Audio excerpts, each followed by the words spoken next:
here, like the longer I do this, the more I think, more often than not, reader comments add nothing to a given story. They add nothing to the conversation. They add nothing to the debate taking place over local issues. An example of this, I know I'm wrong. The majority of reader comments are fine and just and illuminate, and readers make the best editors. And I do think that modern local journalism is a two-way street. You got to interact with people all the time, and that gets you a better sense of how to cover the community. But, okay, so I'm at a hearing this morning. Derby's trying to fire a teacher.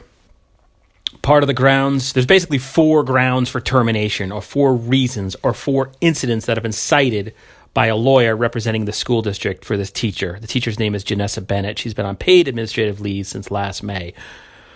She may have, according to the school district, refer to a student's test score. She compared the student's test scores to that of kids with special needs. She may have called a student retarded. She may have gotten to an altercation with another staffer, although I don't have much information on that at all. And she allegedly had students retake some type of achievement test without authorization. That information all came from the first hearing on this matter last month, the administrative hearing to fire this teacher. And Ms. Bennett chose for the hearing to be in public. Very unusual. She is fighting for her job. She says she's on the right side. These accusations are false, and she was willing to have this in public. Fast forward till today. I went to cover the meeting. The administrative hearing officer, who's sort of the judge in this situation, said, we're going to close the meeting because we're going to hear testimony from a bunch of students, underage students. Now, previously, this had been open. I sat there in the room, student testified, but that student was audio only, no video, and it was done through a Google Hangout, a teleconferencing thing on a laptop. But this time, you could see the student faces. I offered at one point, well, can't we just sit where we can't see the kids? But long story short, the public wasn't allowed into this, what had been a publicly noticed public meeting. So I put on Facebook, now as I'm talking to somebody outside, I take a picture of the door and I just put a quick update on Facebook to let people know where I am. Basically, there wasn't going to be a lot of posting today. I said, I'm at a teacher termination hearing. This was on top of a picture of a closed door. I'm at a teacher termination hearing in Derby. The sides have closed the hearing to listen to a student who has accused the teacher of calling him the, quote, R word, unquote.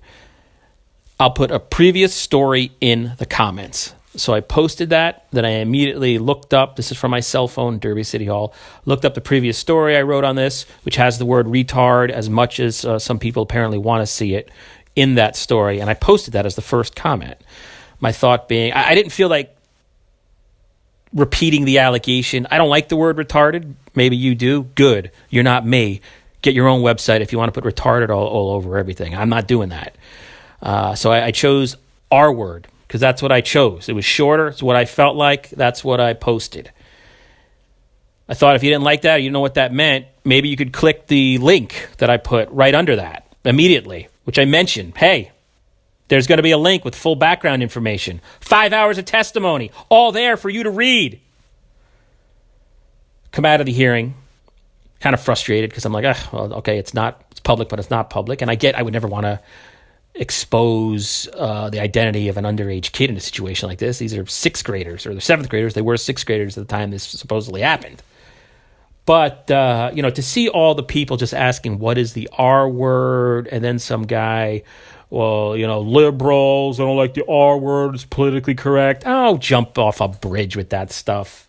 Listen, you don't like the R word, click the article. All you got to do is click the first comment. You got all retarded all you want. All in that article, if that's what you desire out of a news story. How about stick to the point? There's a termination hearing going on. Maybe go a little more in depth with, hey, this public meeting isn't public. There's a picture of a closed door. But instead, we make it about the R word. And I don't know, it got to me today. I'm not a big fan sometimes of comments when we go off on tangents. And I get being trolls and whatever. But I mean, look, the Valley Indy, I don't know how much longer we're going to be around. We start off with 3 people. It's down to me. It's up to foundations and you, the readers, to keep this thing going. But that being said, you can always start your own news site and use your own words. But I reserve the right, as a human being, an American under the First Amendment, to use the phrasing I choose to use, as long as it's not inaccurate. And I guess on whatever today's date is, on Thursday, April 11th, at 10:45 a.m., in the second floor of Derby City Hall, in the hallway outside the Derby Aldermatic Chambers, I use the R word instead of retarded. I rest my case.